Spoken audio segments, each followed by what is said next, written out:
আসসালামু আলাইকুম। সবাই কেমন আছেন? আশা করি সবাই আলহামদুলিল্লাহ ভালো আছেন। তো আজকে নিয়ে চলে আসলাম গলদা চিংড়ি দিয়ে পুঁই শাকের তরকারি।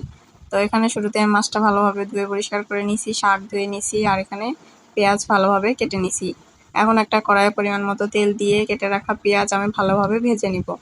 পেঁয়াজটা ভেজে নেওয়া হয়ে গেলে এর ভিতরে লবণ, হলুদ, গুঁড়ামরিচ, আদা রসুন পেস্ট পরিমাণ মতো দিয়ে নিব।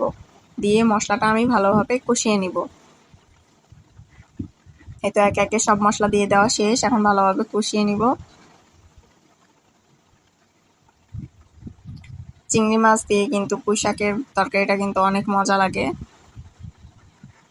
এই তো মশলাটা কষে নেওয়া হয়ে গেছে। এর মধ্যে এখন আমি দিয়ে দিব কেটে রাখা চিংড়ি মাছ। এরপর ভালোভাবে আরো কিছুক্ষণ কষিয়ে নিব। চিংড়ি মাছটা কষিয়ে নেওয়া হয়ে গেছে। এখন আমি এর ভিতরে দিয়ে দিব শাক।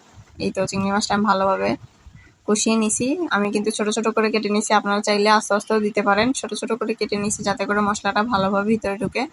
এরপর আমি দিয়ে দিলাম শাক। এই তো তৈরি হয়ে গেল আজকে আমাদের চিংড়ি মাছ দিয়ে পুঁই শাকের তরকারি। তো রেসিপিটি কেমন লাগলো অবশ্যই জানাবেন। ততক্ষণ পর্যন্ত আল্লাহ হাফেজ।